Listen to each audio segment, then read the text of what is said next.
வணக்கம். நான் உங்கள் ஏஎல்பி சிஆர் முத்து கோவையிலிருந்து பேசுகிறேன். என் அன்பு நண்பர்களுக்கு உங்களிடத்திலே ஒரு பணிவான வேண்டுகோள். ஒரு நிமிடம் ஒதுக்கி இதை கேளுங்கள். கற்றது கைமண் அளவு, கல்லாதது உலகளவு. உலகத்தில் எத்தனையோ தகவல்கள் நம்முடைய மூதாதையர்கள் சேகரித்து வைத்துவிட்டு சென்றிருக்கிறார்கள். ஜோதிடம், சாஸ்திரம், மனையடி சாஸ்திரம், காப்பியங்கள் என்று ஆகமங்கள் என்று நிறைய தகவல்களை அவர்கள் சேகரித்து வைத்திருக்கிறார்கள். எதற்கென்றால் அடுத்து வருகிற சந்ததிகள் செழிப்பாக இருக்க வேண்டும் என்பதற்காக சேகரித்து வைத்திருக்கிறார்கள். ஆனால் பேசி பேசி பேசி எவைகளை பேச வேண்டுமோ அவைகளை பேசாது ஏதாவது ஒரு குறுகிய நோக்கத்தோடு பேசுகிற மக்கள் ஒரு குறுகிய வட்டத்துக்குள்ளாக குண்டு சட்டிக்குள்ள குதிரை ஓட்டுவாங்கன்னு சொல்லுவாங்க இல்லையா, அப்படி அவர்களாக ஒரு வாகனத்தை ஒரு சின்ன குண்டு சட்டிக்குள்ளே லைஃப்பை சர்வை பண்ணிட்டு இந்த பிரபஞ்சம் அகல விரிந்து எத்தனையோ தகவல்கள் இருக்கிறது, அவைகளை ஒன்றும் அறிந்து கொள்ள அவர்கள் ஆயத்தப்படுவதில்லை. எத்தனையோ தகவல்கள் இருக்கிறது. ஒரு உதாரணமாக, இன்றைக்கு நகர்ந்து கொண்டிருக்கிற கிரக சூழ்நிலைகளிலே உலகத்தினுடைய சட்டதிட்டங்கள் மாறும். மழை எப்பொழுது வரும், பஞ்சாங்கத்தை எடுத்து பாருங்கள், எப்போது மழை பிடிக்கும் என்று பல வருடங்களுக்கு முன்பாகவே வானிலையை கணித்து வைத்திருக்கிறார்கள். அருமையின் நட்சத்திரங்களையும் ராசிகளையும் குறித்து கணித்து வைத்திருக்கிறார்கள். இயேசு கிறிஸ்து என்று சொல்லுகிற ஒரு தேவகுமாரன் எங்கே பிறப்பான் என்பதை முன்கூட்டியே கணித்து வைத்திருக்கார்கள். அவர்கள் இங்கே இருந்து ஆசியாவிலிருந்து சாஸ்திரிகள் கிளம்பி சென்று அவரை தரிசித்து பொன்னும் வெள்ளியும் வைத்து தரிசித்து திரும்பி வந்திருக்கிறார்கள். இப்போதும் கூட ரேடார்களை வைத்து கொண்டு ரோமு பட்டணத்திலே பாருங்கள், பழைய பைபிளில் பார்த்தீங்கன்னா தெரியும், ரோமாபுரியிலே ரோம் நகரிலே பிஷப் அங்கு இருக்கக்கூடியவர்கள் எல்லாம் அந்த கால நேரங்களை அவர்கள் அறிந்திருக்கிறார்கள். அதாவது மெத்த படித்தவன் வெளியே அதிகமாக சொல்ல மாட்டாங்க, அவங்க பேசுறது கிடையாது. அதனுடைய பிரதிபலன் என்னன்னு பார்த்தா நம்ம எல்லாம் தெரிந்து கொள்ள முடியாத ஒரு சூழ்நிலை வருகிறது. ஆனால் ஏதாவது ஒரு கடுகளவு நாம் அதை கற்றுக்கொள்ளுகிற போது நமக்கு ஆர்வம் அதிகமாக தூண்டுகிறது. எந்த மனிதனுக்கு என்ன கற்றுக்கொள்ள வேண்டும் என்று வாஞ்சை இருக்கிறதோ அந்த மனிதன் நிச்சயமாக கற்றுக்கொள்வார். இப்போ பொதுவாக ஒரு பெயர் இருக்கிறது, கிறிஸ் என்று ஒரு பெயர் இருக்கிறது என்றால் அவர்கள் வீட்டிலே ஒரு நிலா என்று பெயர் இருக்கும். அதாவது கிறிஸ் என்ற ஒரு பெயர் இருக்கிறது என்றால் அவர்கள் வீட்டில் நிலா என்ற ஒரு பெயர் இருக்கும் என்றால் கிறிஸ் என்பது ஒரு கேரக்டர், ஒரு கிரகத்தினுடைய கேரக்டர். நிலா என்பது சந்திரனுடைய கேரக்டர். அது நிலாவாக இருக்கலாம், இந்துவாக இருக்கலாம், மதியாக இருக்கலாம். அதாவது எழுதப்படாமல் எதுவுமே நடக்கவில்லை. இந்த பிரபஞ்சங்கள் கோள்களும் அனுமதிக்கப்படாமல் எதுவும் நடப்பதில்லை. எல்லாமே பிரபஞ்சம் அனுமதித்த பின்பே நடக்கிறது. அதனாலே ஒரு மனிதன் இந்த உலகத்தில் பிறப்பதும் இறப்பதும் இறைவனுடைய கோட்பாடு. அதற்காக இறை நம்பிக்கை இல்லை என்று நான் சொல்லவில்லை.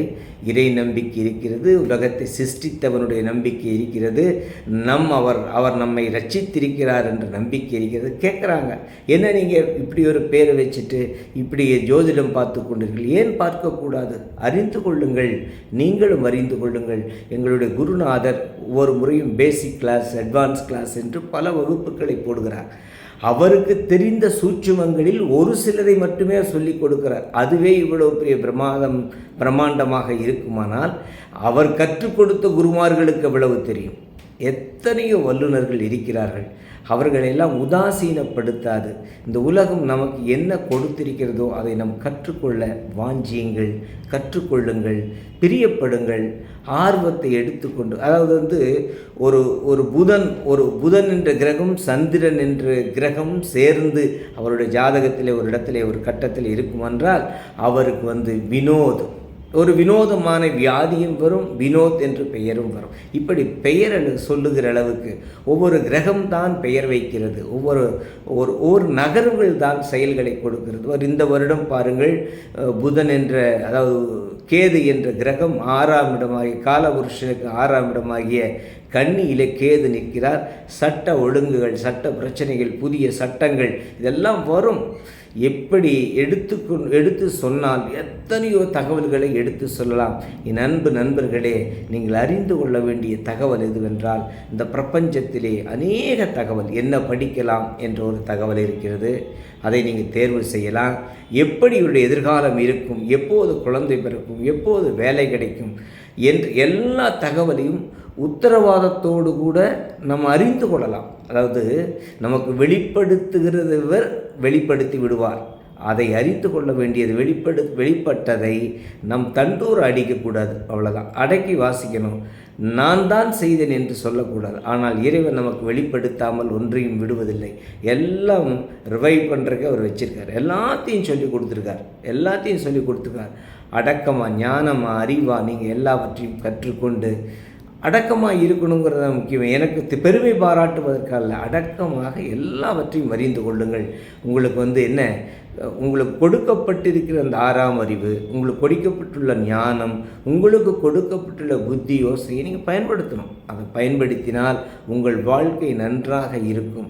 தயவு செய்து நீ இப்படி ஏன் ஒரு ஜோதிடம் பார்க்கக்கூடியவன் கிறிஸ்துவை நம்பக்கூடாதா? அவனுக்கு ஒரு விசுவாசம் வரக்கூடாதா? இது என்ன கேள்வி? ஒரு அஸ்ட்ராலஜியில் அனாட்டமி என்று சொல்லுகின்ற வானவியல் விஞ்ஞானத்தை கற்றுக்கொள்ளக்கூடாதா? வானவியலை கற்றுக்கொண்டிருக்கிறான். அதாவது சூரியன் எங்கே நிற்கிறார், சந்திரன் எங்கே நிற்கிறார், இந்த கோள்கள் எப்படியெல்லாம் செயல்படும், சூரிய மண்டலத்துக்கு ராக்கெட் போகுது, சந்திர மண்டலத்துக்கு ராக்கெட் போகுது, எத்தனையோ ஞானம் பெருகி கொண்டிருக்கிறது. அந்த பெருகி கொண்டிருக்கிற ஞானம் நம்ம இங்கே உட்கார்ந்துட்டு, அதாவது இப்போல்லாம் ராக்கெட்டை போய் தான் பார்த்துட்டு வருது. ஆனால் உட்கார்ந்த இடத்தில், அமர்ந்த இடத்தில் இருந்து கொண்டு அற்புதமாக பிரபஞ்சத்தினுடைய நிகழ்வுகளை அறிந்த ஞானிகள் இந்த பிரபஞ்சத்தில் இருந்திருக்கிறார்கள். அவர்களை குறித்தெல்லாம் அறிந்து கொள்ள வேண்டும் என்ற யாருக்கு ஒரு வாஞ்சை பிறக்கிறதோ அந்த வாஞ்சை உள்ள மனிதன் பாருங்கள். இப்போ கூட நான் அந்த கைகளை அசைத்து பேசுகிறேன் பாருங்கள், அதுவும் உடைய ஒரு கிரகத்தினுடைய நிலைப்பாடு. கையசைக்காத ஒருவன் பேசுவார். எனக்கு பல பிரசங்கிமார்களை தெரியும். அவர்கள் மைக்கு முன்னால் வாய் மட்டும் அசையும், வேறு ஒன்றும் அசையாது. ஒரு சிலர் கையை காலை அசைத்து பேசுவார்கள். அதற்கு அவர்கள் இப்படி ஒரு கிரகநிலை இருந்தால் அதை அவர்கள் செய்வார்கள் என்று தோன்றும். எல்லாவற்றையுமே இந்த உலகம் நமக்கு வெளிப்படுத்துகிறது. நாமை புரிந்து கொள்ளக்கூடிய தன்மை நமக்கு இல்லை. அதனால் குண்டுச்சேட்டுக்குள்ளே குதிரை ஓட்டாமல் உங்கள் மனதை விசாலப்படுத்தி எல்லாவற்றையும் கற்றுக்கொள்ளுங்கள். தெரிஞ்சுக்குங்க என்ன நடக்குதுன்னு. உங்களை இந்த முக்காடு போட்டு உட்கார்ந்து வச்சுட்டு ஒரு பிரயோஜனம் இல்லை. ஒரே ஒரு பாடத்தை மட்டும் எடுத்து திரும்ப திரும்ப திரும்ப திரும்ப படித்ததுனால மொத்த பாடம் மனப்பாடமாகுமே தவிர அதுக்கு மேலே தகவல் வராது. ஆனால் இந்த பறந்து விரிந்திருக்கிற இந்த உலகத்திலே நீங்கள் எல்லாவற்றையும் கற்றுக்கொள்ள வாஞ்சித்தால் போதும், உங்களுக்கு வர வேண்டியது வந்து சேரும். ஆனால் இவருக்கு இவ்வளவுதான் என்று அளந்து கொடுக்கப்படும் அந்த லிமிட்டுக்கு மட்டும்தான் நீங்கள் கற்றுக்கொள்ள முடியும். அதுக்கு மேலே நீங்கள் கற்றுக்கொள்ள முடியாது என்பதை உங்களுக்கு சொல்லுகிறேன். யார் வேண்டுமானாலும் என்ன வேணாலும் படிங்க, நோ அப்ஜெக்ஷன். தயவுசெய்து நீ கிறிஸ்துவனாக இருக்கிறாய், நீ ஜோதிடம் படிக்கிறாய் என்று கேள்வி கேட்காதீங்க. ஜோதிடம் படித்தவன் கிறிஸ்துவனாக இருக்கக்கூடாதா? கிறிஸ்துவை நம்பக்கூடாதா? விசுவாசிக்கக்கூடாதா? எத்தனை முஸ்லீம்கள் ஜோதிடத்தை அறிந்திருக்கிறார்கள் காட்டணுமா? வள்ளலார் குடும்பத்துக்கு, வள்ளலாருடைய சபைக்கு போங்க. எத்தனை முஸ்லீம் டாக்டர்ஸ் ஜோதிடம் படிச்சிருக்காங்க தெரியுமா? இதே நான் படிக்கிற ட்ரூப்பில் எத்தனையோ கிறிஸ்துவர்கள் படித்திருக்கிறார்கள். அவர்கள் வியந்து போகிறார்கள். இப்படி இருக்கிறது. என் அருமை நட்சத்திரங்கள் என்று சொல்கிற பைபிளில் யோபு புஸ்தகத்தை பற்றி சொல்லுகிற போது அருமீன் நட்சத்திரங்கள் என்று ஒன்று சொல்லியிருக்கு. 60,000 நட்சத்திரங்கள் கூட்டாக கிளம்பி ஒரு பர்டிகுலர் டிஸ்டன்ஸ் வெளில போயிட்டு திரும்பி மறுபடியும் அதே ஸ்பீடில் வரும். இந்த அற்புதத்தை ராசி மண்டலங்களை எழுதப்பட்டிருக்குது. ஏன் நீங்கள் இவ்வளவு குறுகிய மனதோடு இருக்கிறீங்க? குறுகிய மனதோடு இருக்காதீங்க, விசாலமாக இருங்க, எல்லாத்தையும் கற்றுக்கொள்ளுங்க. படித்து பார்த்துட்டு அது நமக்கு சரியாகுமா சரியாகாதா அப்படின்னு தெரிஞ்சுக்கிட்டு போகணும். யாரோ ஒருத்தர் சொல்லி கொடுத்துட்டாங்கன்னா ஒரே ஒரு ஒரு ஒரு ஒரு புள்ளியை வைத்து கொண்டு தொங்கக்கூடாது. ஒரே கம்பியை பிடிச்சிட்டு ஆணின்னு பிடிச்சி ஆனக்கூடாது. ஒன்று என்ன சொல்லி கொடுத்து அவர்களுக்கு மிஞ்சின அறிவு உங்களுக்கு இருக்கலாம் அல்லவா? ஒரு வேளை நீங்கள் கூட ஆகலாமே. கற்றுக்கொள்ளுங்கள், பல விஷயங்களை தெரிஞ்சுக்குங்க. அதாவது இன்னொருத்தர் இந்த 3ஆம் பாவம்னு ஒரு பாவம் இருக்குது. வீட்டுக்கு பக்கத்து வீட்டுக்காரன்னு அர்த்தம். 3வது பாவம்ங்கிறது பக்கத்து வீட்டுக்காரர். 11ஆம் பாவம் மூத்த சகோதரன் அல்லது நண்பர்கள் என்று. இவர்கள் எல்லாம் என்ன பண்ணி விடுவாங்க? நம்மளை டேர்ன் பண்ணி உலகத்துக்கு பயந்து ஒன்றுமே செய்ய முடியாது. இவர்களெல்லாம் நம்ம சுற்றி இப்படி வா அப்படி வான்னு சொல்லி மற்ற வண்டி காரை நீங்கள் ஓட்டுறீங்க சார், ஸ்டேரிங் கையில் இருக்குது, பின்னாலேயே முன்னாலே இருக்கவங்க அவங்க ஐடியா 10 பேர் கொடுத்தாங்கன்னா எங்கே இடித்து சாகிறது? அப்படியெல்லாம் முடியாது, அப்படியெல்லாம் பண்ணக்கூடாது. நம்ம டிரைவ் பண்ணுறது என் வாழ்க்கை, நான் வாழ்கிறேன், எனக்கு நாம் மரணித்திருந்தால் இன்று மாதங்கள் பல கடந்திருக்கும்.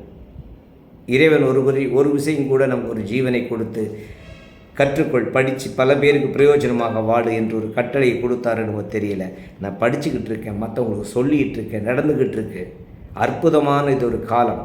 இந்த கொடுக்கப்பட்டிருக்கிற ஒரு லைஃப்பை உன்னதமாக பயன்படுத்தணும், அறிவு பயன்படுத்தணும், கொஞ்சம் கற்றுக்கொள்ளணும், எல்லாருக்கும் பிரயோஜனமாக வாழணும். அதை விட்டுட்டு நான் மட்டும் வாழணும். நான் நிறைய எதிர்ப்பான காரியங்கள் நிறைய பேச விருப்பப்படுறேன். எதற்கு? அடுத்தவருடைய பிரச்சனைகளை நம்ம எடுத்துக்கொண்டு நம்ம துன்பப்படணும். அதனால் நான் துன்பப்படலை. நான் என்ன சொல்கிறேன்? படிங்க, எதையாவது கற்றுக்கொள்ளுங்கள். ஒரு மருத்துவம் படித்துக்கொள்ளுங்கள். நான் எனக்கு அக்குபஞ்சர் படித்தேன், அக்குபஞ்சர் படிக்கிறேன், எம்டி படித்தேன், அதுலேயே எம்டி படித்தேன், தெரிஞ்சுக்கணும். அப்போ அதை அனாட்டமியை பற்றி சொல்லுகிற போது எந்த இடத்துல தொட்டால் எங்கே போகுது, எங்கே ஊசி போட்டால் எந்த இடத்துல நரம்பு வேலை செய்யுது, எந்த இடத்துல ரத்த ஓட்டம் தடைபட்டு இருக்குது, அதை படித்தோம். விஞ்ஞானத்தை குறித்து ஜோதிடம் கற்றுக்கொண்டு இருக்கோம். அதே ஒன்றுக்கொன்று தொடர்பு கற்றுக்கொள்வது என்ன தவறுன்னு ஒரு தவறுமே கிடையாது. நேற்று ஒருத்தர் கூப்பிட்டு எங்கிட்ட பேசுகிறாங்க, நான் இது ஏன் நீங்கள் இப்போ சபைக்கு போவதில்லை? சபைக்கு போகிறோம், கோயிலுக்கு போனால் சிலை எந்திரிச்சு எங்கிட்ட பேசாது.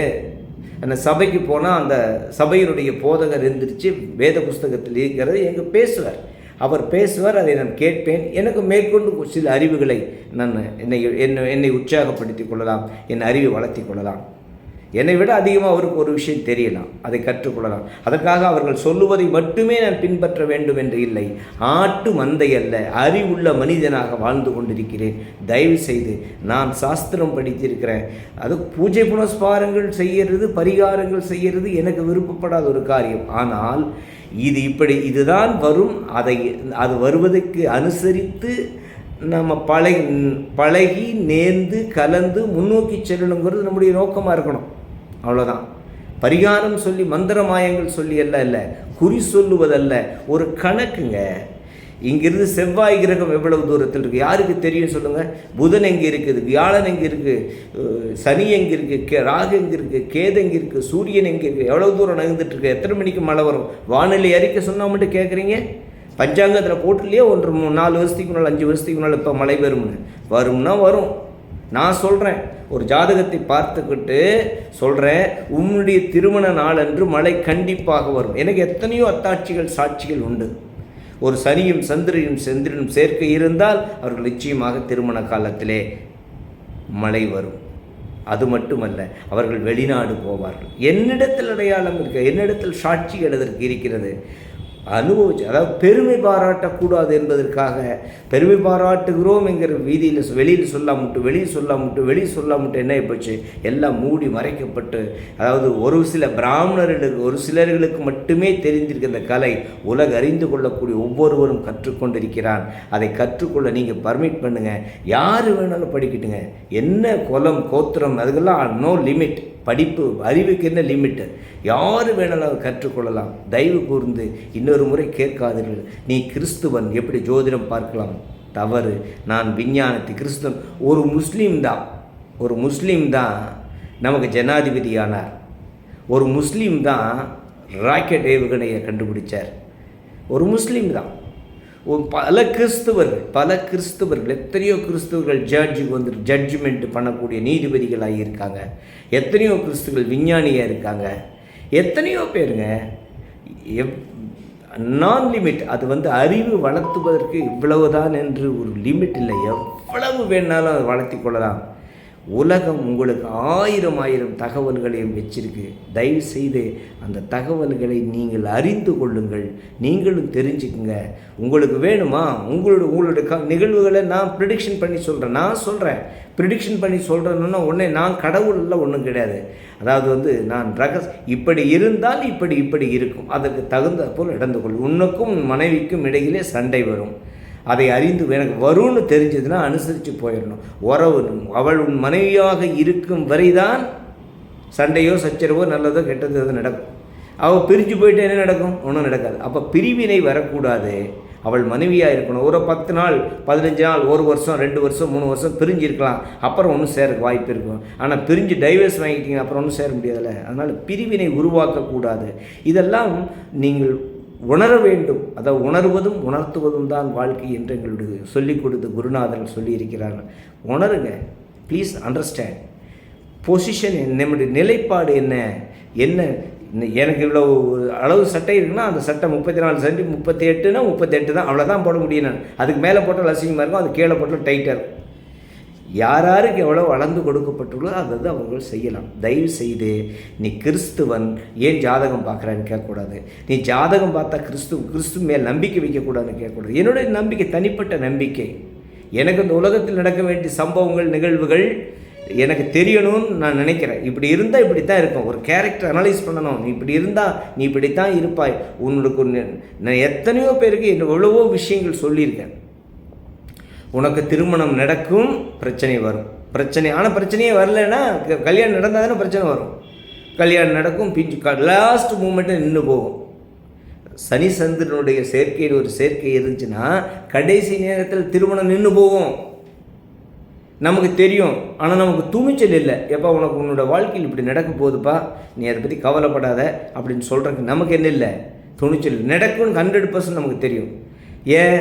அவர்களுக்கு நம்மளை விட்டு ஒரு வித்தியாசமான ஒரு மனோப்போக்கு அவர்களுக்கு இருப்பதால் அதுகளுக்கு சொல்ல ஐடியா இல்லை. எதுக்கு சொல்லி வீண் பகை உண்டு பண்ணுவானே அப்படின்னு சொல்லி ஒதுங்கி போகிறோம். அப்படியெல்லாம் கற்றது கைமண் அளவு, கல்லாத உலகத்தில் எவ்வளோ விஷயங்கள் இருக்குது கற்றுக்கொள்ள வேண்டியது. எவ்வளோ விஷயங்கள் இருக்குது. கற்றுக்கொள்ளுங்கள். ஜோதிடத்தை கற்றுக்கொள்ளுங்கள், சாஸ்திரங்களை கற்றுக்கொள்ளுங்கள். அதில் ஏதாவது விஷயம் இருக்கும், அதில் ஒரு தகவல் இருக்கும். வைத்தியங்களை கற்றுக்கொள்ளுங்கள், மருத்துவங்களை கற்றுக்கொள்ளுங்கள். மருந்து மாத்திரைகள், பச்சிலைகள் அற்புதங்களை செய்யுங்க உங்கள் சரீரத்துக்கு. அதனால் தயவு செய்து யாரும் கேட்காதீர்கள், நீ ஏன் கிறிஸ்துவன் ஏன் ஜோதிடம் பார்க்கிறாய் என்று கேட்காதீங்க. நீங்கள் கேட்டதுனால நான் மாற்றிக்கொள்ள போகிறதில்ல. தேவையில்லாமல் போய் நம்மளை கஷ்டப்படுத்தாதீங்க. அவனும் கற்றுக்கொண்டான். நீ கற்றுக்கணும்னு ஆசை இருந்துச்சுன்னா வா, உனக்கும் எங்கள் குருநாதர் 15 நாளில் கற்றுக் கொடுத்துருவார் விஷயங்களை. அப்புறம் ப்ராக்டிஸ் பண்ண உனக்கு வரும். நானும் உங்களுக்கு கற்றுக் கொடுக்க வாய்ப்பு ஏற்படுத்தி கொடுக்குறேன். சாதாரணமாக குண்டு சட்டிக்குள்ளே குதிரை ஓட்டாதீங்க. முக்காடு போட்டு இதாக உலகம் நினச்சிட்டு இருக்காதீங்க. பூனை கண்ணை மூடிட்டு பால் குடிக்கிற மாதிரி குடிக்காதீங்க. விசாலமாக பார்த்து அற்புதம் அடையாளமாக வாழ்க்கையில் நடக்க வேண்டிய காரியங்களை பாருங்கள். உங்களுடைய வாழ்க்கை மாறும், எல்லாவற்றையும் மாறும். எதுவும் ஜோதிடம் பார்ப்பதால் மாறிவிடாது. ஆனால் என்ன நடக்கும், என்ன சம்பவிக்கும் என்பதை அறிந்து கொள்வதால், உணர்வுள்ள மனமாக மாறிவிடுவதால் உன் வாழ்க்கை மாறும். இதுதான் ஜோசியம் பார்க்கறதுனால மாறாது. ஆனால் உணர்வடைகிறாய், இது எனக்கு நடக்கத்தாப்ப செய்யும், பரவாயில்ல, நான் இன்னும் சந்தோஷமாக ஏற்றுக்கிறேன், எனக்கு லாஸ் வரும், ஸோ ஷேர் மார்க்கெட்டில் போடாத, இன்வெஸ்ட்மெண்ட் பண்ணாத, புதிய தொழில் தொடங்காத. இன்றைக்கி ஒரு விபத்து நடக்கும், போகாத. நீ போகாமல் வீட்டுக்குள்ளே இருந்தால் விபத்து நடக்கும்னு சொல்ல தெரியும் எனக்கு. வீட்டுக்குள்ளே வாசப்படியில் உட்காந்து எங்கேயோ போகிற வேண்டி உன் வீட்டு மேலே ஏறும், உன் மேலே ஏறும். நடக்கும்னா நடக்கும். அது நடக்காமல் இருக்கிறதுக்கு என்ன பண்ணணும்? சின்ன சின்ன விஷயங்கள், சின்ன ஒரு நியாயமான காரியங்கள் உன்னுடைய வாழ்க்கையில். யார் 2 பேர்த்துக்கு தானமோ தர்மமோ ஆகாரமோ ஏதாவது கொடுத்தீங்கன்னா நிச்சயம் நடக்கும். எப்படி எல்லாரும் செழிச்சிருக்காங்க? பெரிய பரிகாரம்னா 10 பேருக்கு சாப்பாடு போடுறது ஒரு பெரிய பரிகாரம், 10 பேருக்கு உதவுறது, மருத்துவம் உதவுகள் செய்கிறது பெரிய பரிகாரம். அதில் தான் வாழ்க்கையில் நீ வாழ வேண்டி எதுக்கு வந்த இந்த உலகத்தில்? பிறருக்கு உதவுவதற்காக வந்த. அந்த கர்மகாரகன் சொல்லுகிற சனி எதுக்கு வந்த? ஹெல்பிங் ஃபார் அதர்ஸ், அதுக்காக வந்த. செய், தயவு செய்து செய். உணர்ந்து கொள்ளுங்கள். உணர்வதும் உணர்த்துவதும் தான் வாழ்க்கை. தயவு செய்து யாரையும் மட்டுப்படுத்தாதீர்கள். கற்றுக்கொள்ளட்டும், எல்லாரும் கற்றுக்கொள்ளட்டும். வருது நிறைய கிறிஸ்டியன்ஸு எல்லாம் ஃபோன் பண்ணுறாங்க, நிறைய வேறு மதத்தை ஃபோன் பண்ணுறாங்க. வியந்து கேட்குறாங்க, எப்படி முத்து உன்னால் முடியுது? என்னாலெல்லாம் ஒன்றும் முடியலப்போ, எனக்கு ஒரு விதி இருக்குது, நான் தெரிஞ்சுக்கிட்டு உனக்கு வேணாலும் சொல்கிறேன். ஊருக்கு பிரயோஜனமாக வாழணும்னு நினைக்கிறேன். ஏன்னா போய் சேர்ந்துருந்தால் எப்போவோ போயிருந்துருக்கலாம். அதிலிருந்து தப்பிக்க வைத்த இறைவன் இன்னும் கற்றுக்கொண்டு இன்னும் அநேக ஆயிரங்களுக்கு பிரயோஜனமாக வாழணும்னு நினைக்கிறார். ஒரு சின்ன பேட்டர்னுக்குள்ளே என்னை வைக்கல, விசாலமாக வச்சுருக்கார். நானும் உனக்கும் உணர்த்த தயாராக இருக்கிறேன். வாங்க, நீங்களும் ஜோதிடம் கற்றுக்கொள்ளலாம். ஒரு அற்புதமான தருணம். ஜோதிடம் கற்றுக்கொள்ளலாம், மருத்துவம் கற்றுக்கொள்ளலாம், எல்லாவற்றையும் தெரிஞ்சுக்கலாம். எங்கே தொட்டால் எங்கே வலி தீரும். இந்த நாடி நரம்பு எல்லாம் நான் எங்கே போய் இந்த வர்மம் எல்லாம் தொடுறாங்க இல்லையா, எங்கேயோ வலிக்கும், எங்கேயோ தொட்டாலும் சரியாக போவாங்க. இதெல்லாம் கலைகளுங்க. இந்த இந்திய தேசத்தில், இந்த தமிழ்நாட்டில் அற்புதமான ஞானிகள் எத்தனை பேர் இருக்காங்க. ஐயோன்னு முடியாது போகிறவனுக்கு அப்படின்னு ஒரு நீர் சரியாக போயிடும். அப்படியெல்லாம் இருக்குது. அதையெல்லாம் தெரிஞ்சுக்குங்க. வாழுங்க, வாழ வைங்க, வாழ விடுங்க. அவன் என்னமோ பண்ணி பிழைக்கட்டும். யாரும் ஏமாத்தல இல்லை. அப்புறம் என்ன? நன்றி, வணக்கம்.